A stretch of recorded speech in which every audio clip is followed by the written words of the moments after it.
JB 타임즈.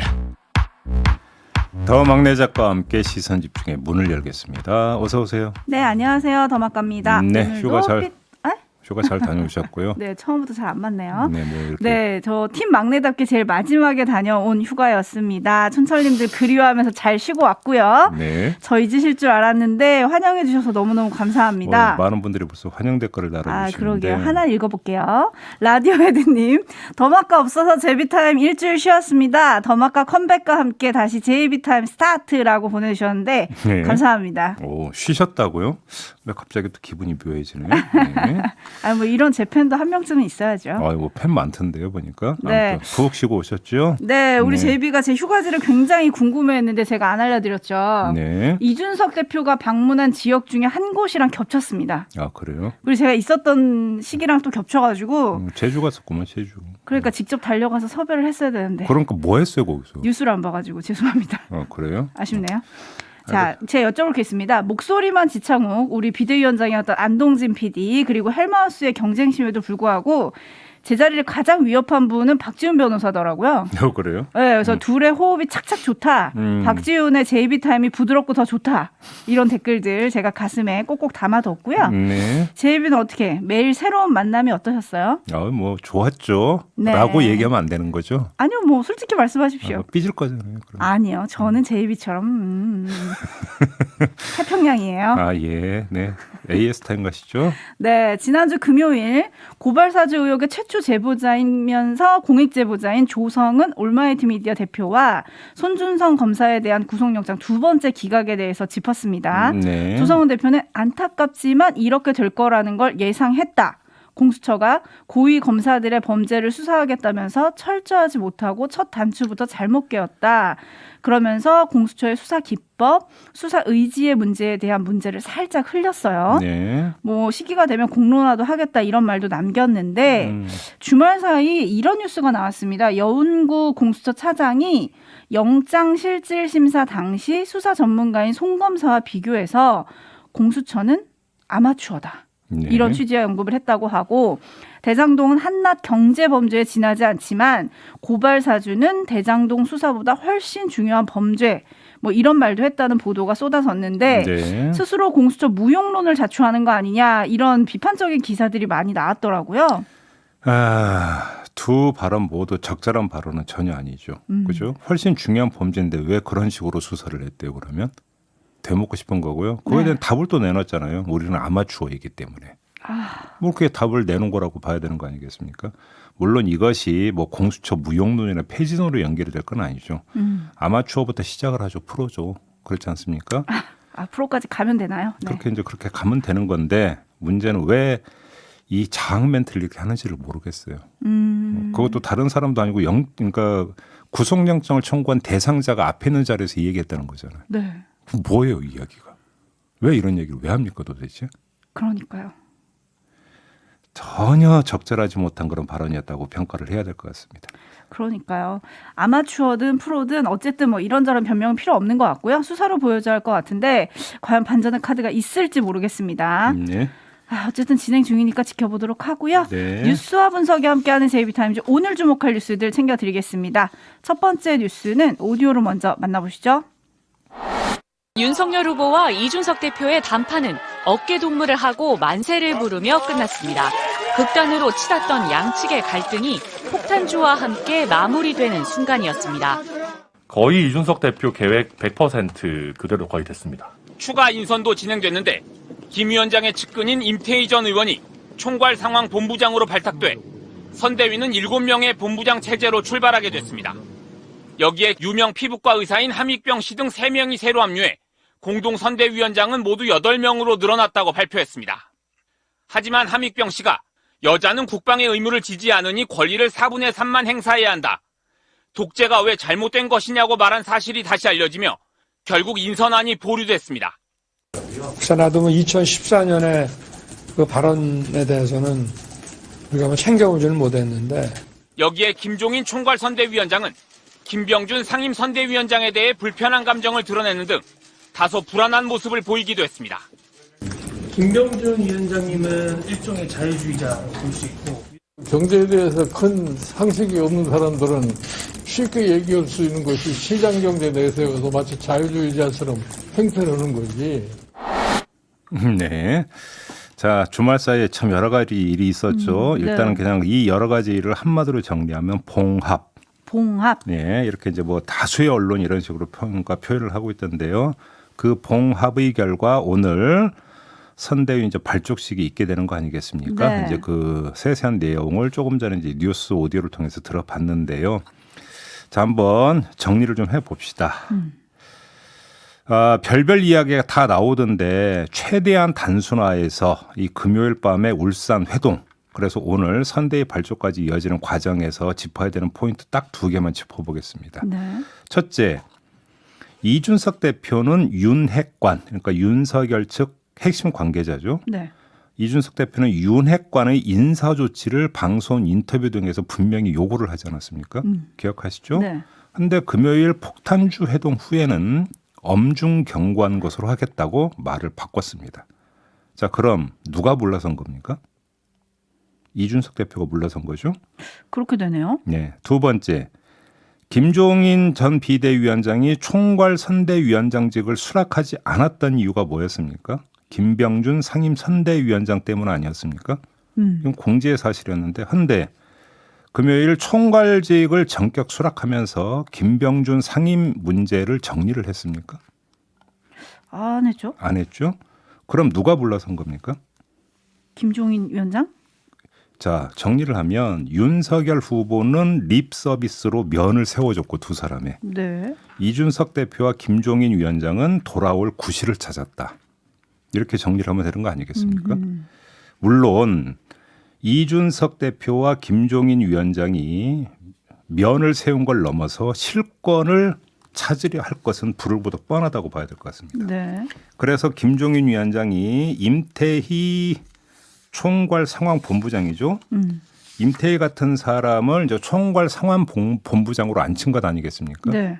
자, 문제는 윤핵관을 비롯한 윤석열 라인은 굳건하다는 것입니다. 인사조치됐다는 얘기가 전혀 나오질 않고 있잖아요. 네. 그러면 윤석열 라인의 진용이 굳건한 상태에서 이준석, 김종인 두 사람이 실권을 공동 또는 전적으로 행사하려 한다면 그때는 어떻게 되겠습니까?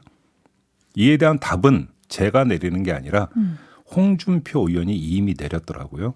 청문 홍답에서 선대위가 이중 구조로 가면 안 되는데 네. 라고 이미 밝혔더라고요. 근데 이렇게 될 가능성이 상존하고 있다. 왜냐하면 윤석열 라인은 그대로 존속되어 있고 여기에 이준석, 김종인 라인이 다시 지금 선대위에 들어가고 있다. 포진을 하고 있다. 네. 이렇게 되면 이중 구조가 형성이 될 가능성이 있다. 이렇게 정리를 해야 될 것 같습니다. 네, 뭐 하지만 이준석 대표는 불필요하다 생각되는 메모드의 털을 좀 깎아내고자 제안했던 거다. 면도 해놓고 보니 그 털 때문에 지금까지 있었던 악취나 파리때가 많이 사라졌다. 거기에 검증된 코끼리 운전수인 김종인 위원장까지 합류했다. 메모드에서 업그레이드된 코끼리 선대위는 이제 민주당을 찢으러 간다. 뭐 이렇게 선전포고를 했던데요. 아니 본인은 그러니까 본인의 면을 본인이 세우려면 이렇게 정리를 해야 되는 거 아니겠습니까? 그런데 그래서 지금 깎아낸 털이 뭐예요? 어떤 게 깎아낸 털. 그 뭔데요, 그게? CKJ님이 봉합은 언젠가는 터질 수 있는 거 아닌가요? 라고 물어주셨고 네. 8772님은 김병준, 김종인 또 싸우는 거 아닌가요? 라고 보내주셨고 매누님은 국민의힘 아카데미 시상식 하면 이준석 주연상, 윤석열 조연상, 감독상 김종인. 잘 짜여진 쏘였습니다. 뭐 이런 평가도 지금 있고요. 근데 그게 잘 짜여진 시나리오 하에 움직인 걸까요, 정말로? 그거는 좀 다르게 볼 수도 있을 것 같고요. 아하. 아무튼 저는 오히려 금요일 이후에 눈에 띄는 부분은 김병준 상임과 이수정 공동선대위원장의 말이 많이 없어졌더라. 네. 안 나타났더라. 뉴스에서 좀 사라지긴 했어요. 예, 그 전만 하더라도 아주 왕성하게 언론에 등장을 했던 두 사람 아니겠습니까? 네. 일단은 뉴스 전면에서는 한 발 뒤로 빠져 있더라. 근데 그들이 다시 또 언제 나오느냐. 이걸 봐야 될 거라고 생각합니다. 아하. 그래서 데이지님이 결국은 윤핵관의 승리라고 보내주셨는데 그런지 아닌지는 조금 더 봐야 한다. 지금 이 말씀이신 거잖아요. 다만 이럴 가능성은 배제할 수 없죠. 윤핵관은 사람 이름이 아니죠. 네. 그죠? 네. 그렇기 때문에 그게 누구인지는 아직은 공식적으로 확인된 바가 없습니다. 네. 공식적으로 확인된 사람이 아니기 때문에 비공식적으로 정리할 여지는 남아있죠. 다시 말해서 조용히 세상 사람들 드러나지 모르게 않게. 조용히 다만 이준석 대표는 아는 선에서 네. 그렇게 된다면 엄중 경고하는 것으로 하겠다라고 한 발 물러섰던 이준석 대표는 실리를 챙기면서 또 윤석열 후보를 존중해주는 모습을 보인 그런 그림을 그린 것으로도 역으로 해석할 여지가 있어요. 이거는 그렇게 되면 장막 뒤에서 이루어지는 일이기 때문에 실제로 그런 일이 있었는지를 사후에 체크를 해야 되는 문제로 남겨두도록 합시다. 알겠습니다. 그런데 이건 하나 짚어보고 싶어요. 후보보다는 이준석, 김종인이 뉴스 중심에 섰다는 비판이 있잖아요. 뉴스 검색어만 봐도 뭐 거의 지배적이던데 오늘 선대위가 출범하고 나면 좀 달라질까요? 후보가 중심에 설까요? 그런데 문제는 공약 개발에 들어간다고 어제 뉴스가 그렇게 많이 나오더라고요. 네. 공약 개발이 이제 들어가는 것도 참 문제가 있긴 하지만 아무튼 공약 개발에 들어간다고 한다면 누가 주도하는 겁니까? 김종인 총괄이 주도하겠다는 이야기 아니겠습니까? 그렇겠죠? 김종인 총괄이 또 전면에 나설 가능성을 배제를 할 수가 없습니다. 이렇게 되어버리면 윤석열 후보는 또 어떻게 됩니까? 뒤로 또 밀릴 수가 있는 것이겠죠. 네. 아무튼 지금까지의 과정은 공교롭게도 대선 후보로 선출된 후 지금까지 한 달 동안의 과정을 놓고 보면 윤석열 후보가 주인공이 되질 않았다. 그러게요. 큰 틀에서는 이 평가는 피해갈 수가 없을 것 같아요. 네, 앞으로 주인공이 될지 8849님이 윤석열 후보 본인은 본인의 고향을 알까요? 잘 모르겠습니다라고 보내주셨는데 한번 저희가 인터뷰를 하게 되면 적극적으로 물어보도록 하겠습니다. 네. JB타임즈 이번에는 여권으로 가겠습니다. 오디오 먼저 들어보시죠. 저의 어머니 아버지는 하전민 출신이다가 성남에 와서 아버지는 시장 청소부, 요즘 말로 환경미화원 하셨고 어머니는 화장실 지키면서 대변은 20원, 소변은 10원 받고 휴지 팔고 살았습니다. 그 젊은 나이에 그 남정대들 화장실 들락거리는 거 먹고 살겠다고 그렇게 살았습니다. 제가 출신이 비천합니다. 비천한 집안이라서 주변에 뒤지면은 더러운 게 많이 나옵니다. 제가 태어난 걸 어떡하겠어요. 그러나 진흙 속에서도 꽃은 피지 않습니까? 제 출신이 미천하면 저의 잘못이 아니니까 저를 탓하지 말아 주십시오. 저는 그 속에서도 최선을 다했습니다. 네, 이재명 후보가 군산 유세 과정에서 한 말인데요. 일단은 용어 선택이 적절했는지는 솔직히 의문입니다. 비천하다, 미천하다라는 표현이 과연 적절했을까요? 지금은 천미는 없습니다. 네. 천한 사람은 누구도 없습니다. 다만 이거는 직역이고 의역을 한다면 나는 흙수저도 아니고 무수저 출신이다. 네. 뭐 이런 뜻으로 이제 이해를 하면 되는 거 아니겠습니까? 그 차원에서 이해를 하면 될 것 같고요. 이 이야기를 했던 이유는 하도 가족 가지고 말이 많으니 우리 가족을 이야기 한번 하겠다 이러면서 이제 입을 뗀 거로 봐야 되겠고요. 네. 이 말이 있고 난 다음에 고민정 의원은 어려운 시절을 함께 보냈을 가족에 대해 온갖 거친 말이 오갈 때 인간 이재명은 얼마나 가슴이 찢어졌을까 생각이 든다. 그럼에도 공과 사를 구분해 가면서 살아온 그에게 박수를 보내고 싶다. 이런 이야기를 했는데요. 네. 한번 정리를 해보죠. 고민정 의원은 공과 사의 구분을 강조를 했던데 저는 거꾸로 공과 사의 결합을 한번 강조해서 말씀을 드리고 싶습니다. 결합이요? 이거 뭐 반대로 드리는 말씀이 아니라 각을 좀 트는 건데요. 네. 이재명 후보의 그런 사적 경험을 공적 역할의 걸음으로 삼아야 한다. 이 점을 강조하기 위함인데요. 이렇게 말하는 이유가 있죠.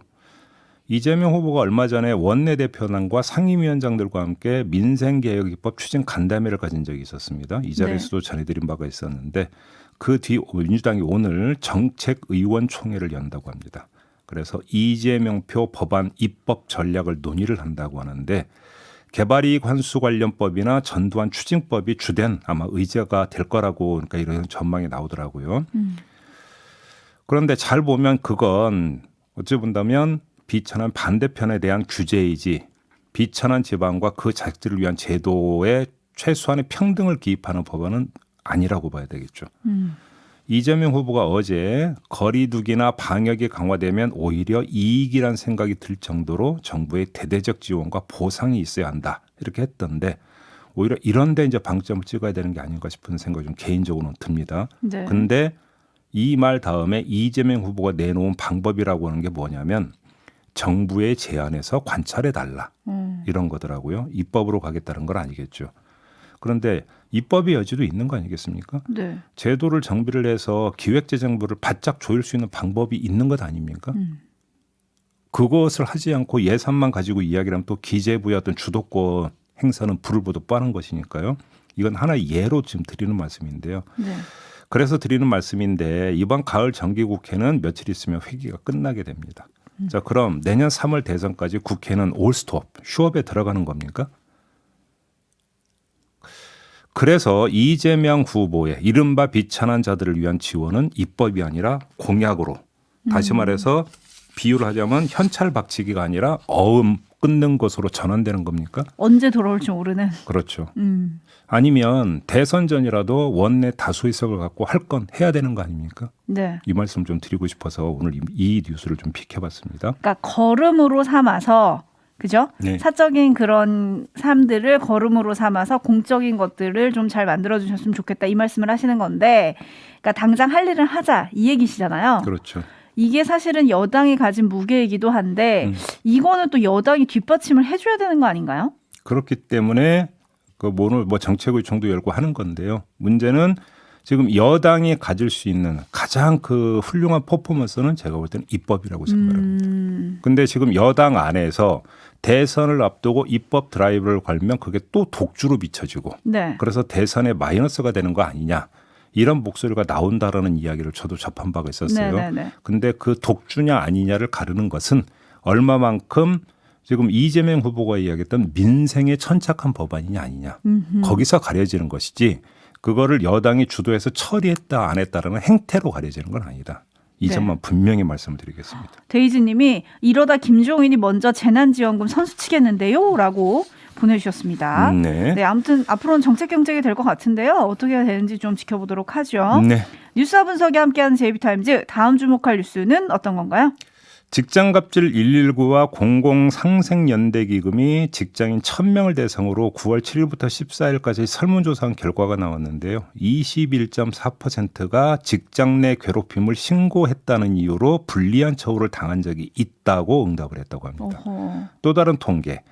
올해 1월부터 10월까지 직장갑질 119에 접수된 이메일 제보 1,001건 가운데 회사나 노동청 신고까지 이어진 사건 402건을 살펴봤더니 34.6%인 139건이 신고를 이유로 노동자가 불이익을 당한 경우였던 것으로 나왔다고 합니다. 아니, 직장... 보복이 횡행하고 있다 이런 이야기가 되는 거예요. 그러니까요.